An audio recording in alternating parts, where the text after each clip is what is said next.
కడపలో సైకో వీరంగం సృష్టించాడు. ఎస్పీ బంగ్లా ఎదురుగా నడి రోడ్డుపై కారు నిలిపి హల్చల్ చేశాడు. పోలీసులతో వాగ్వాదానికి దిగి రచ్చరచ్చ చేశాడు. కారు రోడ్డుపై అడ్డంగా ఉండటంతో భారీగా ట్రాఫిక్ జామ్ ఏర్పడింది. దీంతో రంగప్రవేశం చేసిన పోలీసులు సైకోని అదుపులోకి తీసుకుని వన్ టౌన్ పోలీస్ స్టేషన్కు తరలించారు. కారును పక్కకు తొలగించి ట్రాఫిక్ ను క్లియర్ చేశారు పోలీసులు.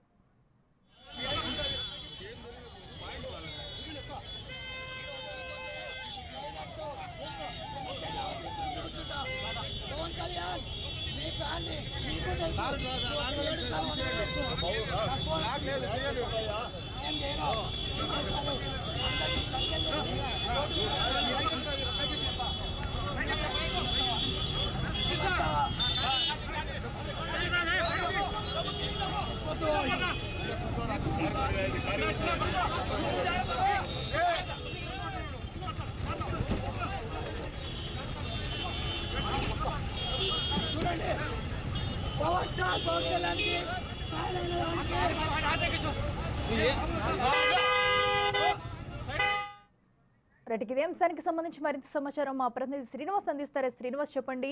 అటు ఒక సైకో చేసిన వీరంగం వల్ల మొత్తం చాలా వరకు కూడా ట్రాఫిక్ జామ్ ఏర్పడినట్టు తెలుస్తుంది. అయితే ప్రస్తుతం పోలీసుల అదుపులో ఉన్న ఆ వ్యక్తి గురించి పోలీసులు ఎలాంటి డీటెయిల్స్ చెప్తున్నారు? అప్డేట్స్ అఖిల, కడప నగరంలో ఉన్నటువంటి ఎస్పీ బంగ్లా ఎదురుగా ఈ రోజు సాయంత్రం నైట్ 9 గంటల ప్రాంతంలో మాత్రం ఒక సైకో వీరంగం చెప్పవచ్చు. ఎందుకంటే 9 గంటల ప్రాంతంలో ఒక హెవీ ట్రాఫిక్ ఉండేది. సో ఈ నేపథ్యంలో ఒక్కసారిగా తను ఒక కారు ఎస్పీ బంగ్లా ఎదురుగా ఒక ట్రాఫిక్ సర్కిల్ లో కారు ఆపేసి అక్కడి నుంచి కూడా తన కారుపై ఎక్కి వీరంగం చెప్పవచ్చు. ఎందుకంటే తన కొంత తన భార్యకు సంబంధించి కూడా తను దూరంగా ఉంటున్నాడు. సో తన భార్య విడాకుల నేపథ్యంలో మాత్రం తను మానసిక వేదన గురై మాత్రం ఇలా చేశాడని కూడా ప్రాథమికంగా మనకు తెలుస్తుంది. అయితే మాత్రం తను చేసిన వ్యాఖ్యలు మాత్రం చాలా సంచలనంగా మారాయి. ఎందుకంటే తన పవన్ కళ్యాణ్ కరెంట్ మరోవైపు వైఎస్ జగన్మోహన్ రెడ్డి మేము వైఎస్ కుటుంబానికి విరామాన్ని కూడా చెప్తున్నాడు. అయితే ఈ నేపథ్యంలో మాత్రం తనకు పూర్తి స్థాయిలో తను మానసికంగా రోగిగా అయితే మాత్రం తన సన్నిహితులు చెప్తున్నారు. ఎందుకంటే ఇటీవల కాలంలో తన భార్య తను దూరంగా ఉంచడం, వీటితో పాటు తన పాపను కూడా తనకు దూరంగా ఉంచి విడాకులు కోరిన నేపథ్యంలో మాత్రం తను గత వారం రోజులుగా కుటుంబానికి దూరంగా ఉంటున్నాడు. వీటితో పాటు తనకు నిద్ర లేక కేవలం ట్రావెల్ చేయడంతో తను ఇలా వివరించాలని కూడా సన్నిహితులు అయితే చెప్తున్నారు. సో ఈ నేపథ్యంలో మాత్రం ఈ వ్యాఖ్యలు మాత్రం ఒక సైకో వీరంగం మాత్రం కడప నగరంలో సంచలనంగా మారి చెప్పవచ్చు. ఎందుకంటే ఒక ప్రధాన నగరంలో ఉన్నటువంటి ఒక ప్రధాన సర్కిల్లో తన కారును అడ్డంగా ఆపి ఇలా చేయడం, వీటితో మాత్రం పోలీసులు వెంట రంగప్రవేశించి తన అదుపులో తీసుకున్న నేపథ్యంలో మాత్రం కొన్ని సంచలన విషయాలు వెలుగులోకి వచ్చాయి. తను మాత్రం ఏదైతే ట్రాఫిక్ ను పూర్తి అడ్డుకొని తనది ఇడుగులపాయ అంటూ కూడా, అంటే కడప జిల్లా కేంద్రం గండిక్ష దగ్గర ఉన్న ఇడుగులపాయ, అంటే ఈ ఇడుగులపాయ ఎస్టేట్ ఆ ప్రాంతం తనని చెప్తున్నాడు.